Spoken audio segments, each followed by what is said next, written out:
सहनावतु सहनौ भुनक्तु सह वीर्यं कर्वावहै तेजस्विनावधीतमस्तु मा विद्विषावहै। ॐ शान्ति शान्ति शान्ति। ॐ श्री गुरुभ्यो नमः। ॐ ब्रह्मास्मि माला श्लोक 86-86। स्वतो निंदा कृताक्षेपो गर्भिर्गुण बहिष्कृतः दोषाभिशप्तोऽहं मत्वा ब्रह्मास्मि निर्गुणं मुमुक्षामत्समीपस्थं द्रष्टभक्त्या बुभुक्षय कृतसम्बन्धविच्छेदः स्निग्धं ब्रह्मास्मि पूर्ववत् देवो देवालयो दिव्यो जीवो हि सुन्दरः शिवः कैलासो हि गृहं साक्षात् दिति ब्रह्मास्मि भावये तर्कयुक्तैश्शलैर्मन्त्रैः सामदिभिश्च वैषजं सुक्षेयं तदजेयं यत् नित्यं ब्रह्मास्मि भावनात् ब्रह्मास्मेव परं तीर्थं ब्रह्मास्मेव परं तपः ब्रह्मास्मेव परं ध्यानं कुर्वन् ब्रह्मास्मि सर्वतः कुर्वन् ब्रह्मास्मि सर्वतः। ओम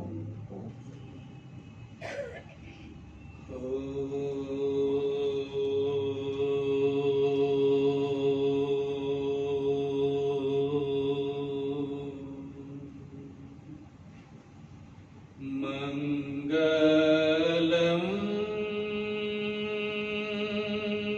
दिशतो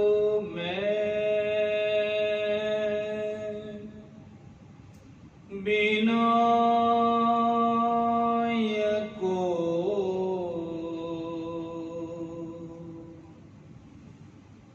मंगलम दिशतु मे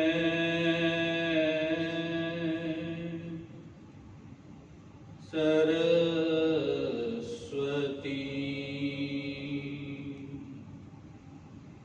मंगलम दिशतु मे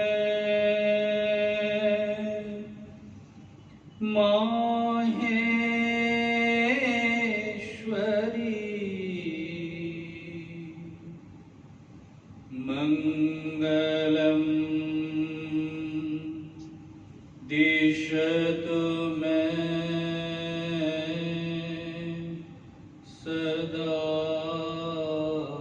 शिव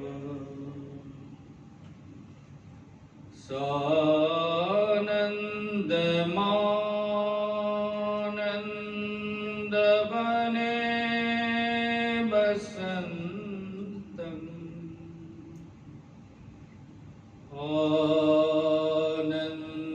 आनन्दकन्दं हतपापवृन्दम्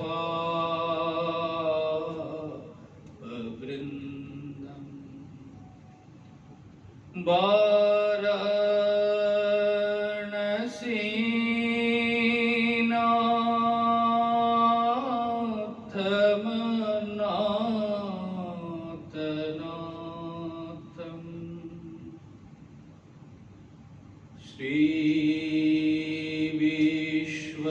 श्रीविश्वनाथं शरणं प्रपद्ये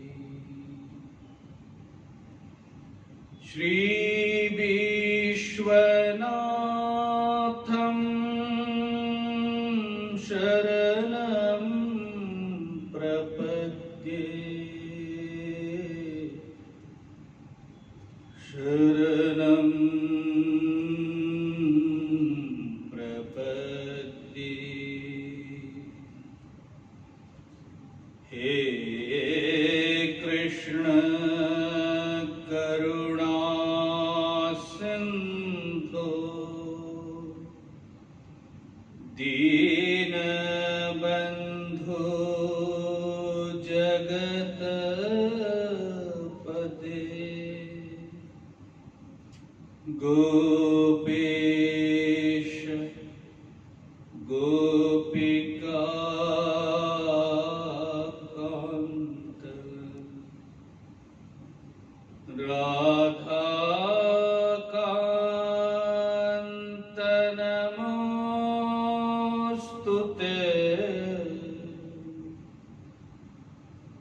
राधा कांत नमोस्तुते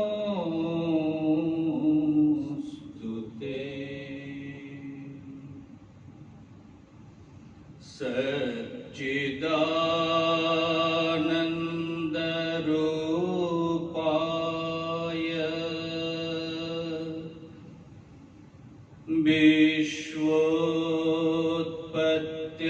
विश्वोत्पत्त्यादि हेतवे तापत्रय विनाशाय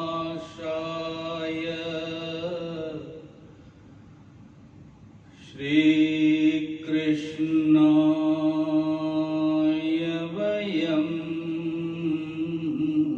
नुमः तापत्रय विनाशाय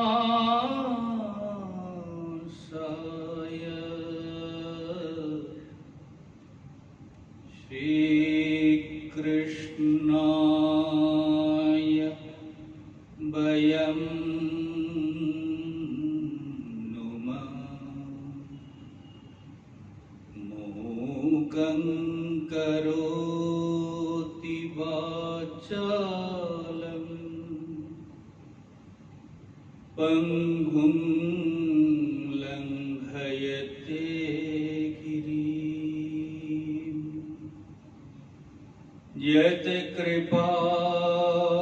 यत्कृपातमहं वन्दे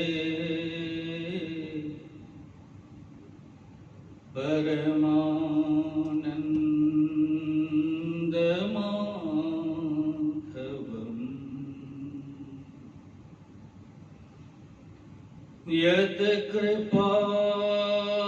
यत्कृपातमहं वन्दे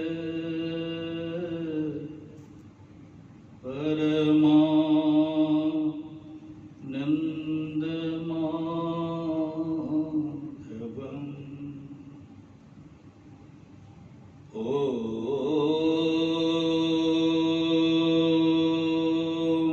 शान्ति शान्ति शान्ति।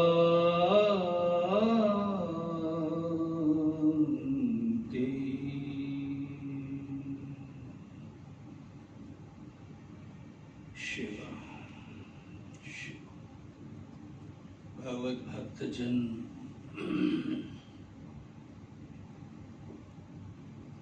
श्रीमद् भागवत के इंद्र और वृत्तासुर की पवित्र कथा हम सुन रहे हैं। वृत्र एक असुर होकर के भी किस प्रकार अपने भावों को व्यक्त किया और उसी का उत्तर चरित्र को हम सुन रहे हैं। भगवत भक्तजन ऋषि अंगिरा चित्रकेतु के घर पहुंचे। पुत्र संतान के वियोग जन्य दुख से बिल्कुल विह्वल व्याकुल आज कहीं न कहीं चित्रकेतु के सामने सारा संसार अंधेरा, सारा विश्व सुना, क्योंकि जो जीवन का दीपक के रूप में, जीवन की सहारा के रूप में, परम धन के रूप में प्राप्त किया था पुत्र संतान, उस संतान का वियोग यन्य दुख से वो आज कष्ट पा रहे हैं। और पति पत्नी की जो विरह दशा है, कृतद्युति पत्नी और चित्रकेतु के जो दुख है, वो देख करके रूप स्वरूप बदल करके ब्रह्मा जी के पुत्र नारद और ऋषि अंगिरा उनके आलय पर पहुंचा। उनको सात्विक पक्ष का ज्ञान दे रहे हैं कि देखो, जीवन के सत्यता को पहचानो।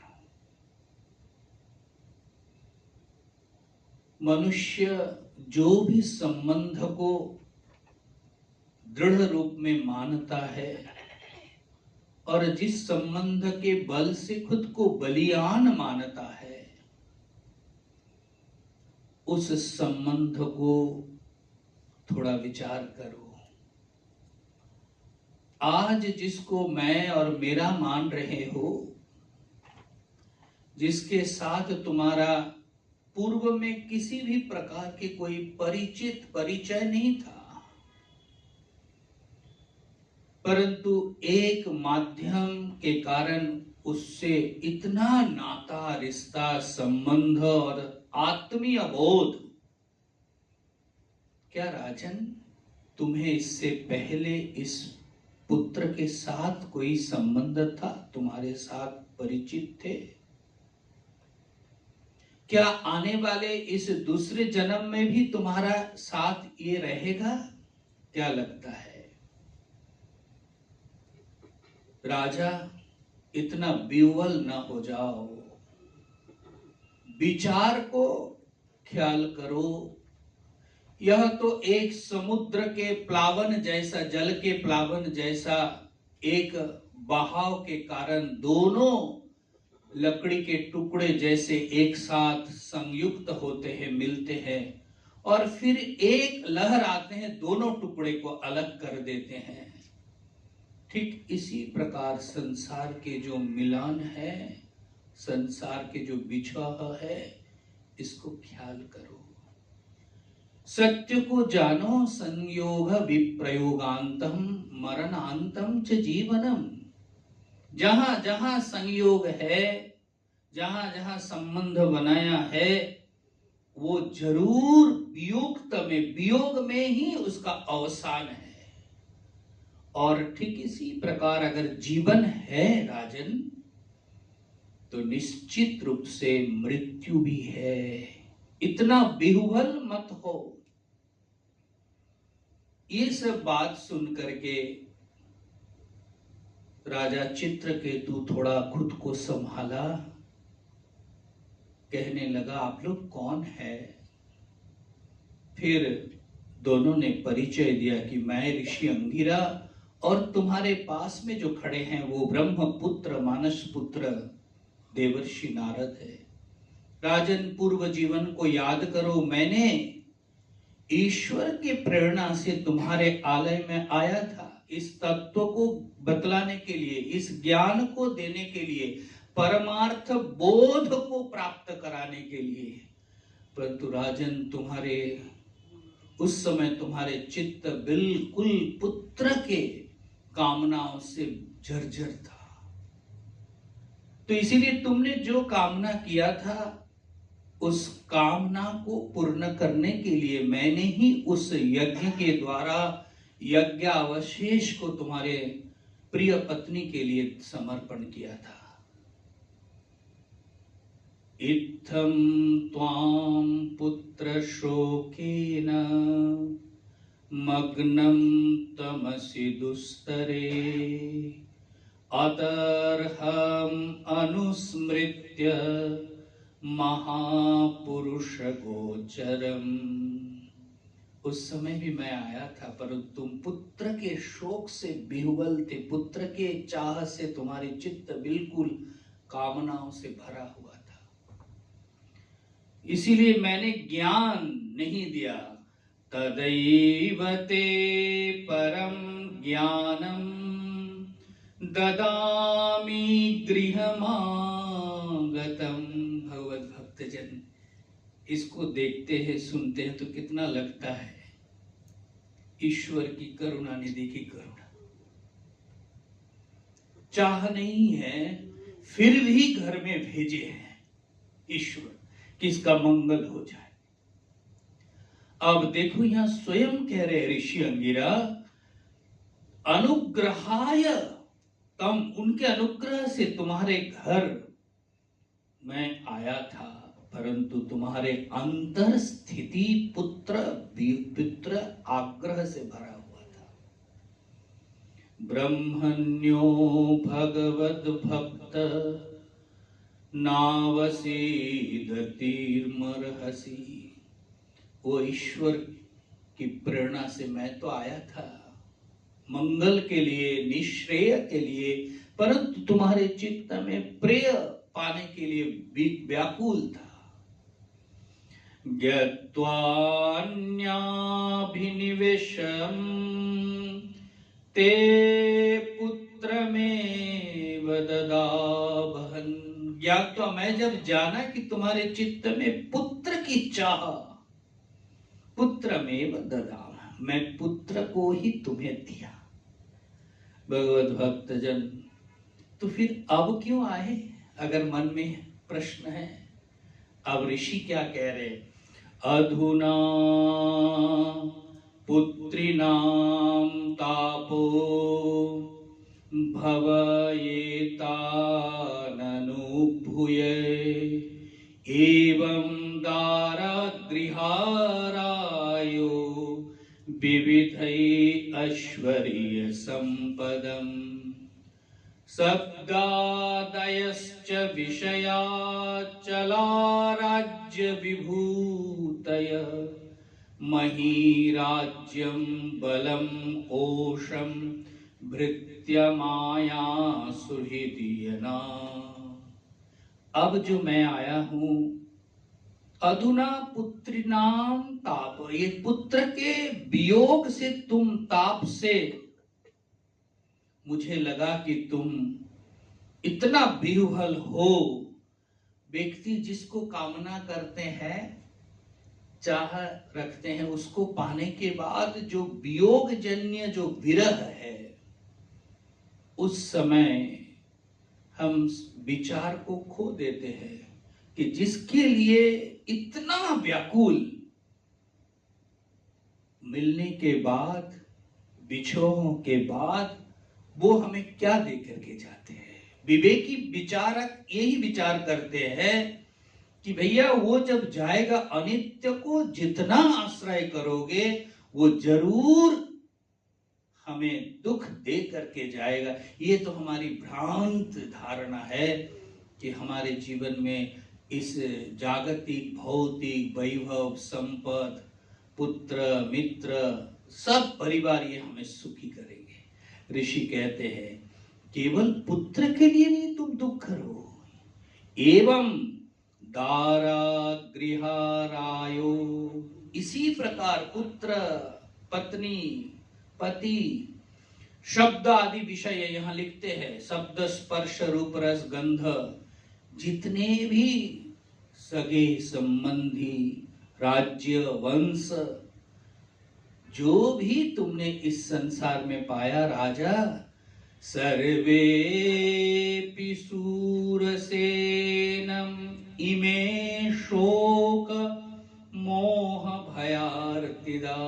सर्वेपि, इस संसार में जो जो तुमने पाया, जो जो तुमने उठाया, सर्वेपि सूर, हे राजन, शोक मोह भयार्तिदा, आरतीदा मतलब देने वाला। क्या देकर जाते हैं? या तो शोक, मोह और भय। गंधर्व नगर ख्याता स्वप्न माया मनोरथा। ये सब के सब स्वप्न माया जैसा है। लगता तो है कि सुखी हो जाऊंगा, परंतु ये सब जो है तुम्हें शोक, मोह, भय, आरती, ये सब के सब तुम्हें ये तीन ही दे करके जाते हैं। भगवत भक्त जन, इस संसार को समुद्र के साथ हम तुलना करते, संसार समुद्र मध्य। तो ये संसार को समुद्र की तरह क्यों कहा गया? एक तो है महाराज, जैसे समुद्र के एक तट तो दिखता है, दूसरा तट नहीं दिखता है। ठीक इसी प्रकार संसार में हमें भी इस जन्म का तट तो दिखता है, परंतु मृत्यु का जो दूसरा तट है वो हमें ख्याल भी नहीं आता है। इसलिए संसार को समुद्र के साथ तुलना किया।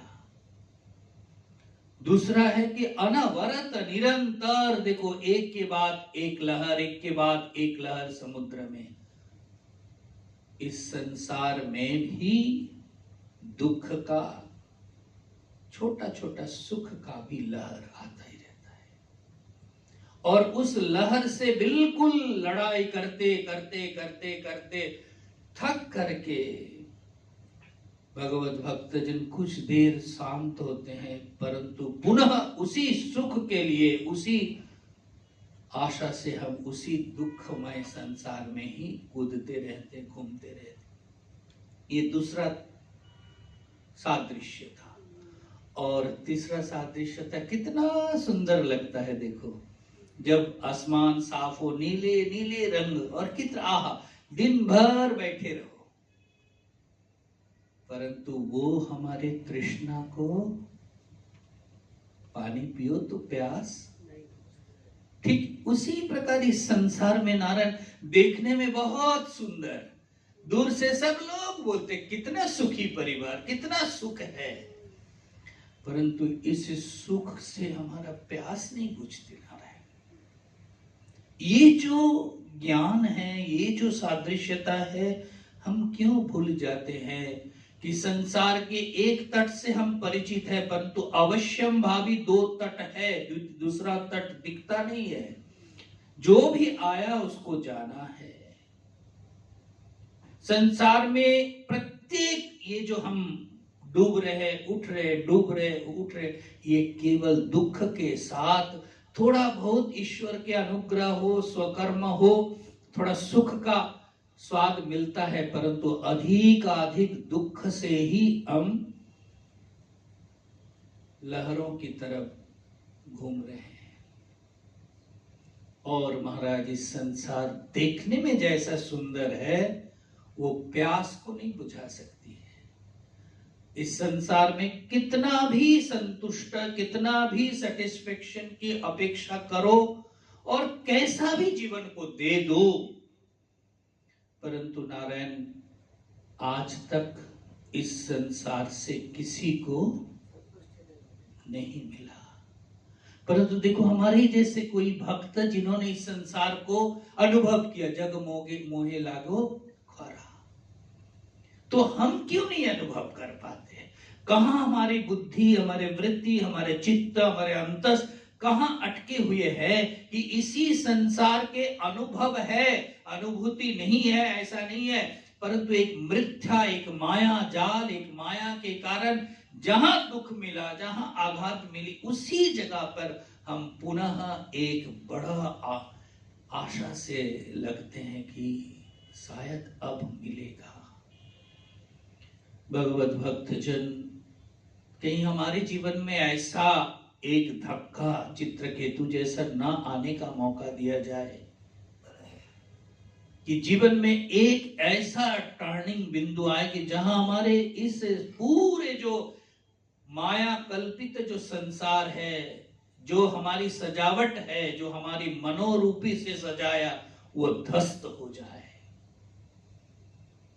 उस दिन नारायण संसार के जो ईश्वर है, जिन्होंने सृष्टा है, उनकी ओर व्यक्ति जाता है।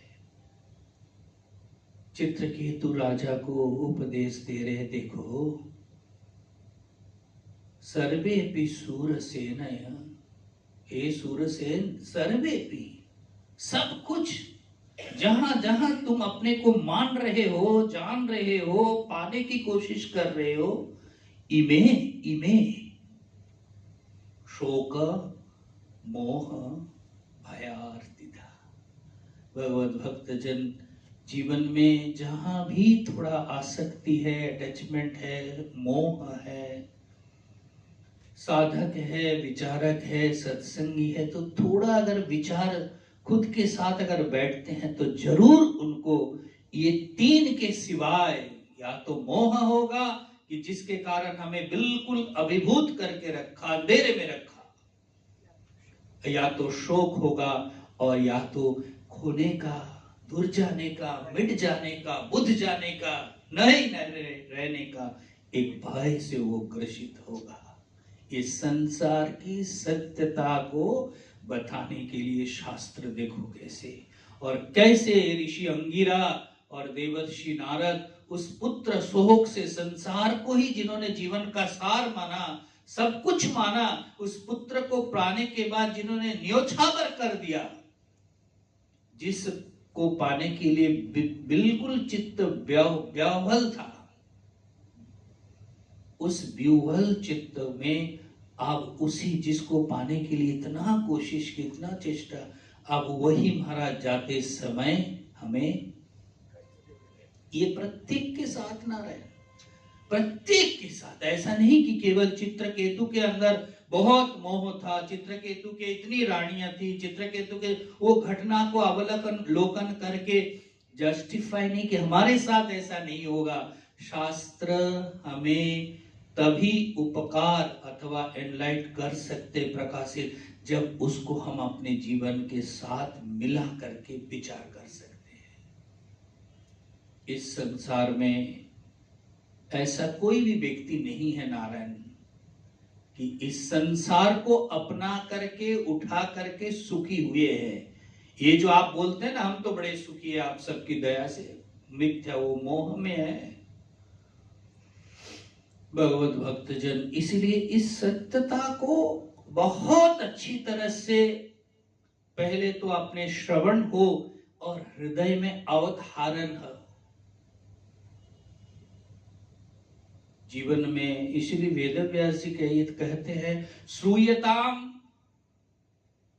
श्रुत्वा चैव अवधार्यताम, सुन करके केवल निकल देना नहीं, अवधारण करो, और तब जा करके जीवन में कुछ उसका प्रकटन, उसका प्रकाश प्राप्त पा सकते हैं।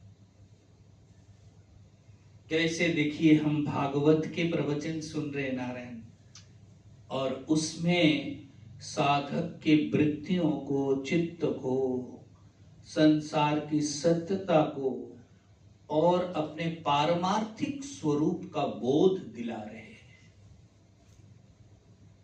चार संत जो है संसार का सच क्या है वो ढूंढने के लिए निकला। संत को तो पता नहीं होगा सर, आप लोगों को पता होगा जरूर संसार का सच। इतने दिनों से कर रहे, आप ना बोलो तो फिर और गड़बड़ है। बोले महाराज पूछो, ना पूछो तो ही अच्छा है, हम बोल भी नहीं पाएंगे और हमारी स्थिति तो और खराब है महाराज। तो चार जगह पर संसार के सच देखने गए ना, तो एक जन जो है महाराज एक चौराहा पे जाके बैठ गया,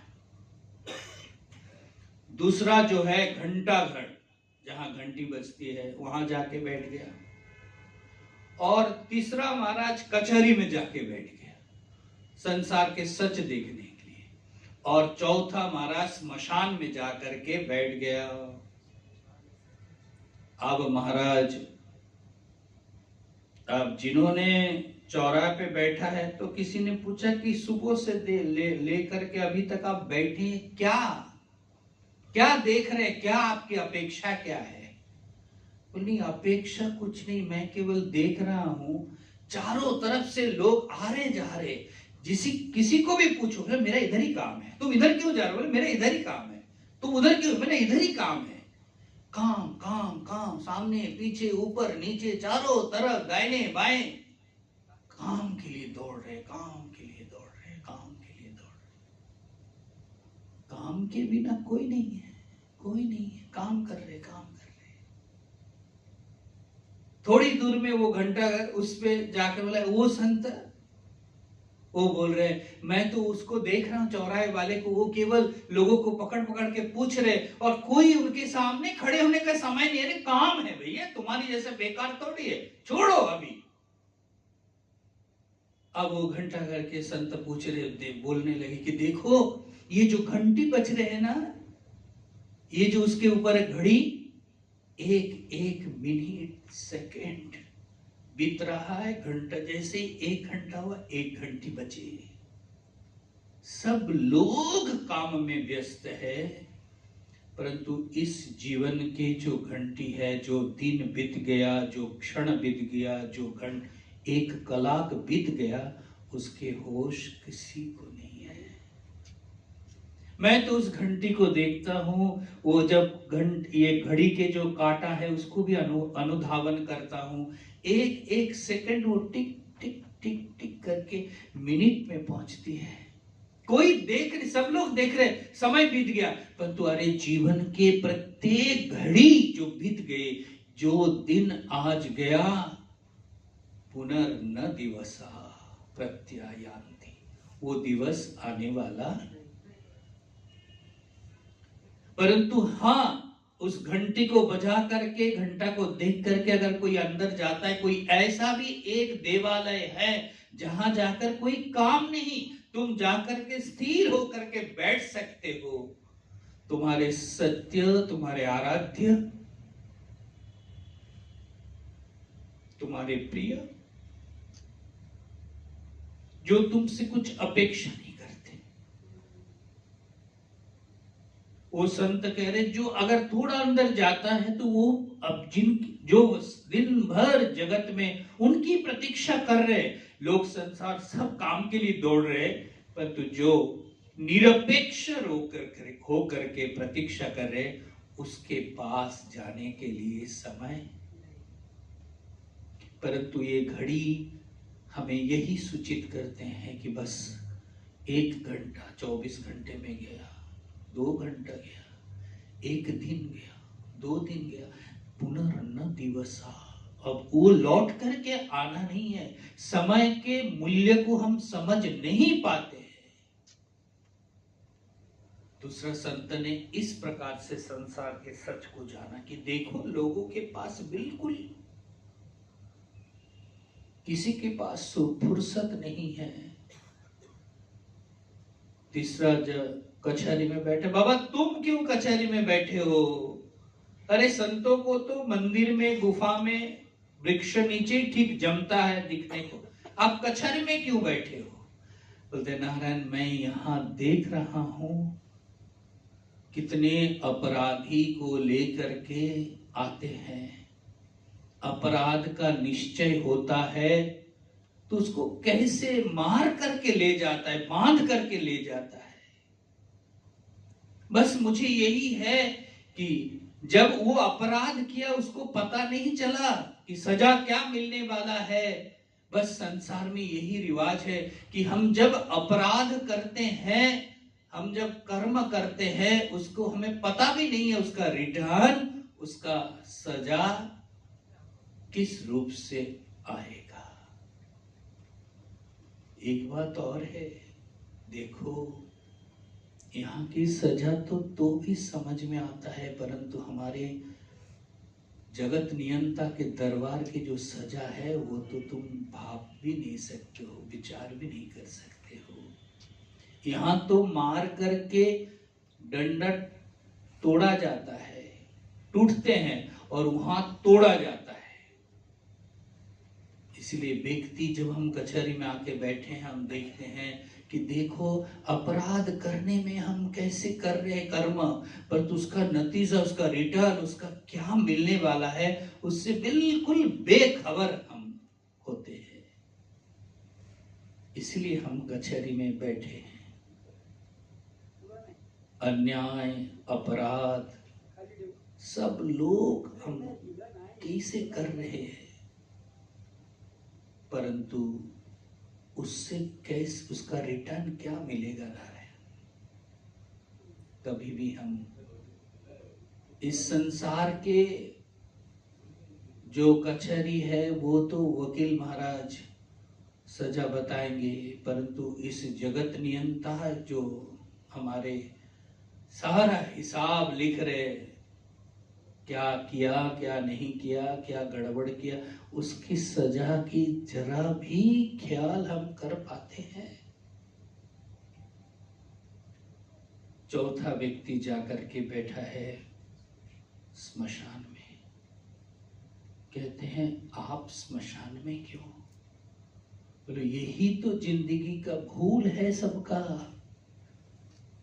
जहां परमानेंट सबको आना है उसकी और किसी को ध्यान नहीं है, और बड़े बड़े आलीशान बांग्लो बना करके कितना कुछ हम जोड़ रहे हैं। जहां हमें रहना नहीं है, हमको जाना है, हमको निकलना है, हमको कोई रहने नहीं देगा, वहां हम ईंटें जोड़ रहे हैं, परंतु परमानेंट जो हमारा स्थान है वहां पर एक ईंटा भी जोड़ने की कोशिश है। ये सत्य को हम समझने के लिए संसार के इस स्मशान में आकर के मैं बैठा हूं। संत कह रहे हैं कि देखो विडंबना प्रत्येक, चाहे वो झोपड़ी में हो, चाहे वो महल में हो, चाहे वो कहीं भी हो, आना यही परमानेंट स्थान है, और रहना भी शायद यही है कि राख खाक बन करके, परंतु यहाँ के लिए थोड़ा बहुत भी हम नारायण, हम लोग कितना कुछ इंटीरियर डेकोरेटर से लेकर के कुछ कम से कम इतना जो हम कॉस्मेटिक यूज करते, एक कॉस्मेटिक का बैग वहां भी रख देना चाहिए कि जाते समय लगेगा। कोई करता है, सोचता है? और देखो इस जहां रहना नहीं है, जिसको हम एक सूचाग्र की तरह लेकर भी नहीं जा सकते हैं भूमि, उस भूमि के लिए, उस जमीन के लिए, उस जायदाद के लिए कितनी लड़ाई, कितनी, परंतु सबको वहां जाना है। वो संत बैठे हैं कि देखो अंत में संसार में जो संबंध है, देखो ऐसे भी कई बार हम सोचते हैं कि देखो इसके बिना तो हम अपने को सोच भी नहीं सकते। बहुत अच्छा संफ्रेंड है, मानो कि तुम जल्दी आना, तुम्हारे बिना मुझे बिल्कुल अच्छा नहीं लगता है। तो आप जाने के पहले उनको थोड़ा बोलो ना कि जाओ भाई, परमानेंट घर तुम पहले चले जाओ, तुम्हें बिना तो हमें वहां अच्छा नहीं लगेगा ना। यहाँ जब अच्छा नहीं जाएगा कि नहीं बता दीजिए, पूछ लेना थोड़ा सा, और जाएगा। यहाँ तो महाराज वो बिना हम अच्छा नहीं लगता है। कहीं भी जाओ, कुछ भी कुछ करो, कुछ शेयर उनसे करते, परंतु अरे उस स्मशान में जहां हमारा परमानेंट स्थान है, वहां जाने के पहले उनको पहले बोलो ना कि तुम पहले चले जाना, नहीं तो मुझे बहुत खराब लगेगा, तुम पहले चले जाओ। भगवत भक्तजन किस दिलासा और किस अपेक्षा और आशा से हम रह रहे हैं।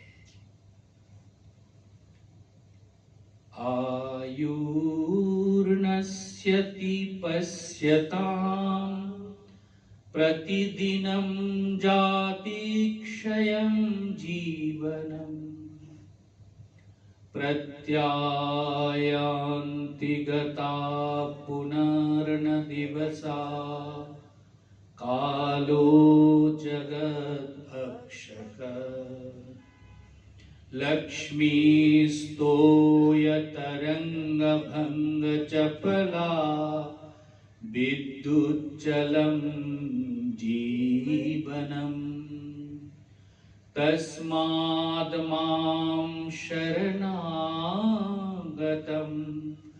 शरणद रक्षा रक्षाधुना तस्माद् मां शरणागतं शरणद त्वं रक्ष रक्षाधुना। जगद्गुरु आद्य शंकराचार्य जी लिखते हैं, आयुर्नश्यति पश्यताम प्रतिदिनम।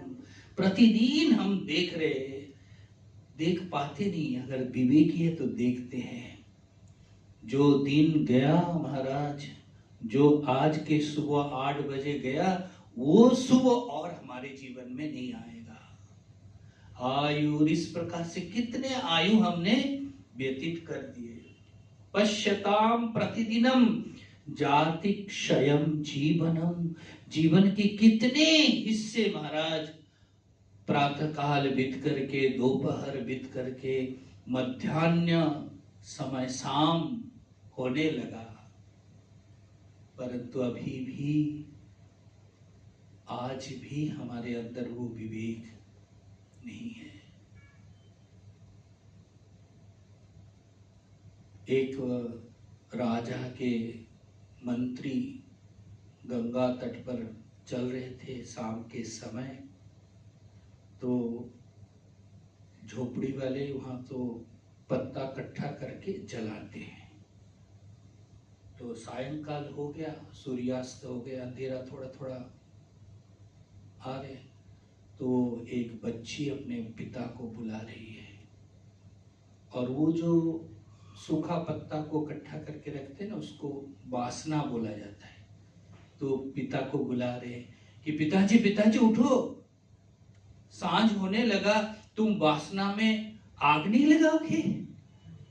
ये 3 बार वो सुने, और महाराज सारे राजपाट जो था उनको वो सब उतार करके दिया, कि बस उनको ये क्लिक हुआ कि सायं हो रहे हैं, अभी भी हमारे वासनाओं को हम आग लगा नहीं सके। अब महाराज वो सीधा वहां से वृंदावन पैदल चल पड़े, निकल पड़े। तो यही बात है, याति क्षयम यौवनम। हमारे भी जीवन तो बीत गया महाराज कितना, फिर भी अभी भी वही अपेक्षा, वही चाह, वही पाने की एक तीव्र अभिलाषा लेकर के हम जी रहे हैं। आद्य जगत गुरु शंकराचार्य जी कहते हैं, जाति क्षयम जीवनम प्रत्यायान्ति गता पुनर्न दिवसा। जो दिवस गया महाराज, वो और रिवर्स होने वाला नहीं है। जो दिन बीत गया, किसी भी मूल्य पर, किसी भी कीमत पर, वो दिन आज और वापस नहीं आने वाला है। क्यों नहीं आएगा? कालो जगत भक्षक, वो भक्षक काल है। वो काल महाराज वो सारा खा ले रहे हैं।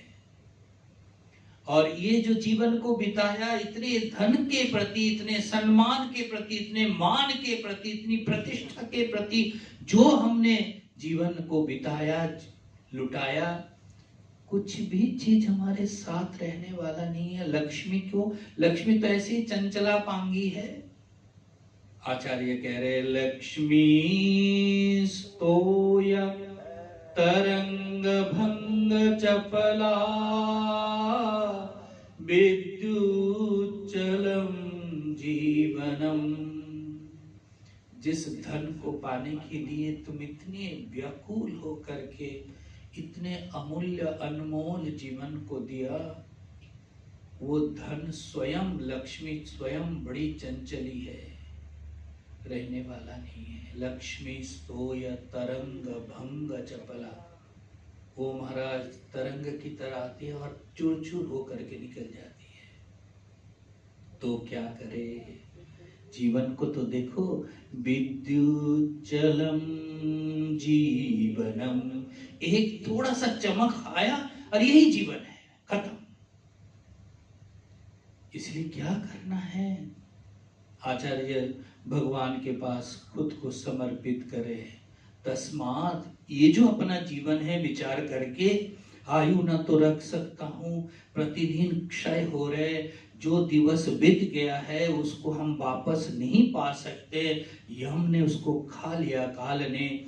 जो जिसको जीवन का परम मूल्य प्राप्तव्य, कमाना है, पाना है, लेना है, उठाना है, ये सब महाराज तरंग की तरह चूर चूर हो गया, रहने वाला नहीं है। और इसी के पीछे ये विद्युत जैसा एक झलक जैसा जीवन को पाया, परंतु इसी के पीछे हमने इस जीवन को गवाया। अब जाने के पहले साधक जब रियलाइज करते हैं, तस्माद मां, बताओ, ये जो तस्मात है ये हमारे जीवन में कब आएगा ना, बस प्रार्थना करते हैं। तुम, अब तुम ही महाराज इतने दिन तुमने ये सब को रक्षक देखेगा, करेगा, संभालेगा, संभालूंगा, परंतु जब वो सारे आश्रय आस्पद भौतिक जगतिक जब टूटते हैं, तब उनके जीवन में क्या है, ये जो शरणागति है। इसीलिए आचार्य अंत में कहते हैं, तस्माद् मां शरणागतं शरणद, मुझे आज विश्वास है कि तुम शरण दो, शरण देने वाला मैं आज आया हूं सच में शरण लेने के लिए। तस्माद् मां शरणागत शरणद त्वं रक्ष रक्षाधुना, अब तुम ही मुझे रक्षा कर सकते।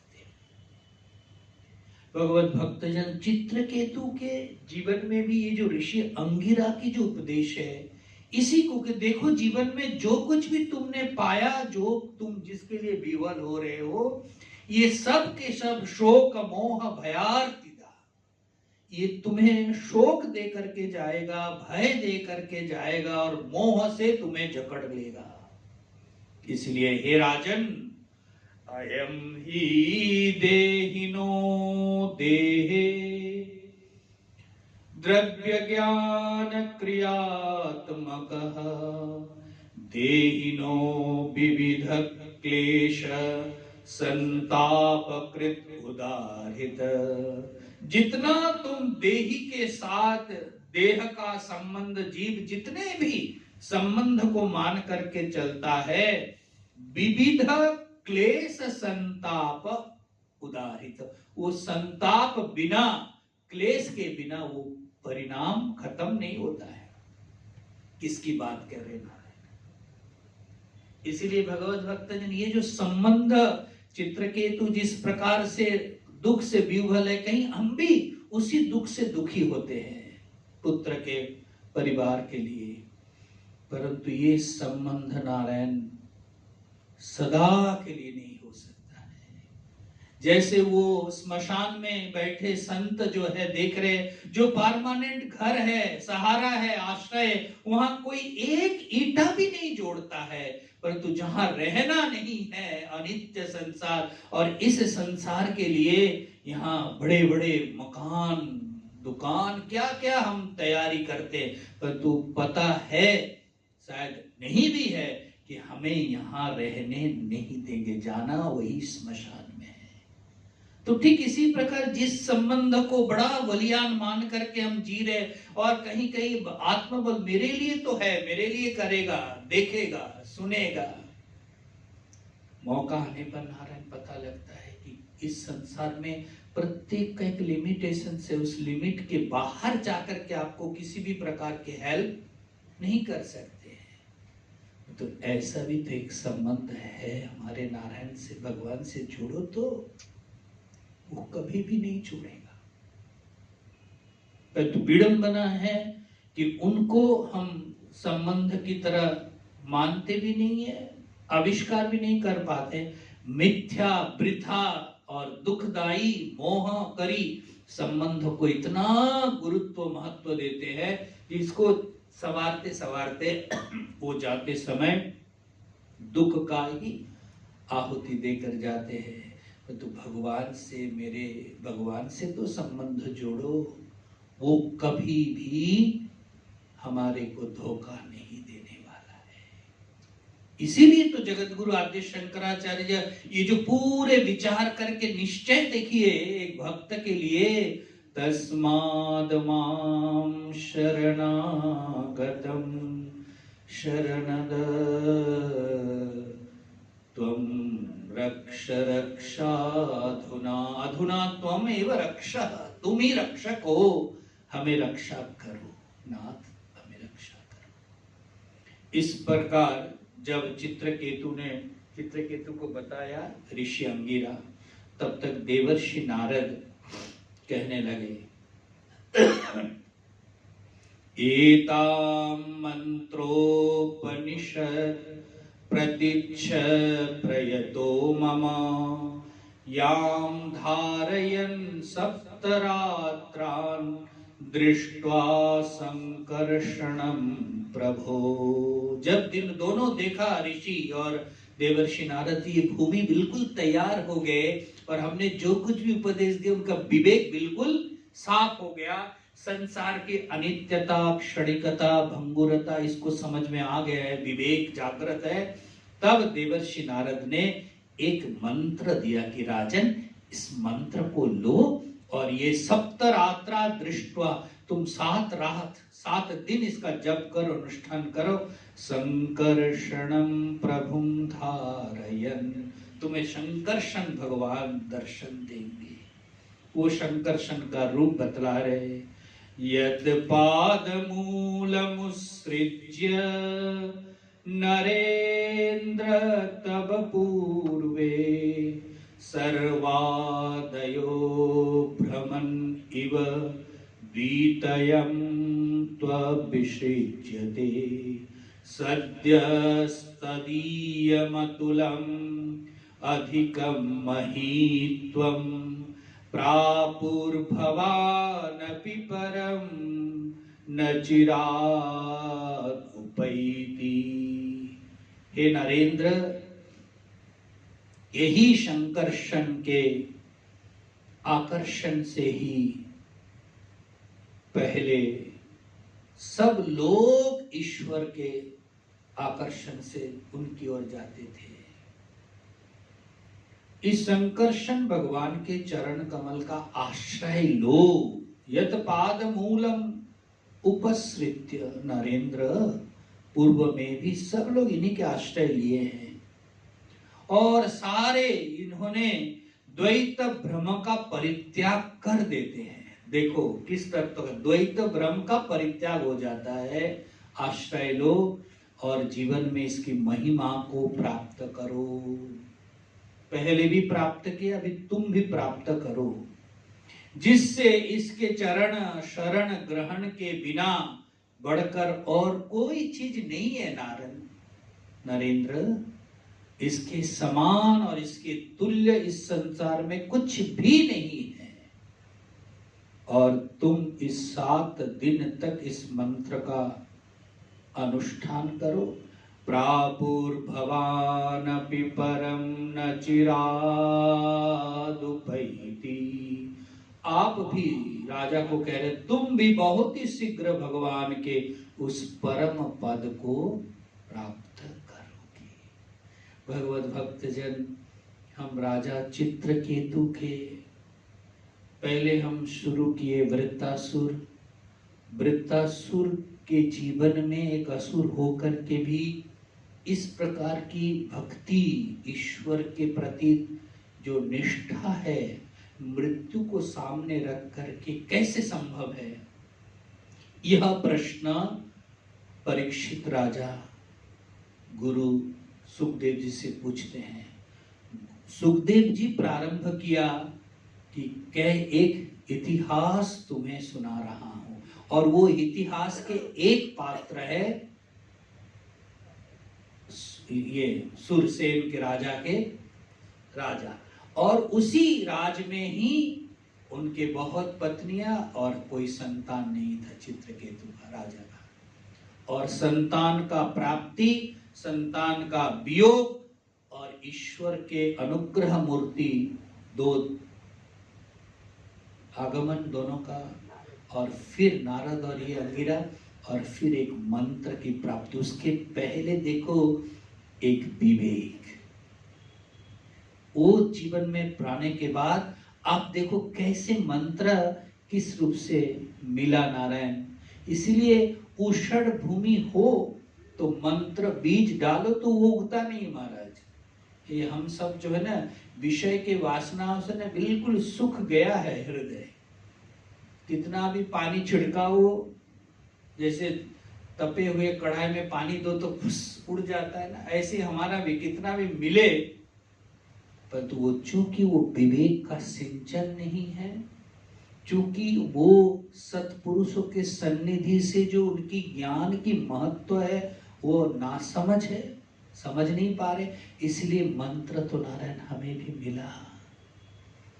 लेकिन हमारे निष्ठा, विश्वास, भरोसा, आश्रय, आस्पद इस जगत संसार और जितने भी अनित्य वस्तु उसको पाने के लिए, उठाने के लिए महत्व, गुरुत्व, बुद्धि, परंतु मंत्र हमारे पास भी है, परंतु उस मंत्र को उस भूमि तक हम पहुंचा नहीं पा रहे। हृदय की वो निश्चयता न होने के कारण वो हमारा भी साथ जीवन बीत जा रहे, परंतु हमें। लेकिन देखो चित्रकेतु राजा को देवर्षि नारद कह रहे सप्तरात्रम, आप 7 रात्रि इसका अनुष्ठान करो, तुम्हें जरूर दर्शन देंगे हमारे वो भगवान भगवत भक्तजन। इसके बाद का अंश कल हम विचार करेंगे।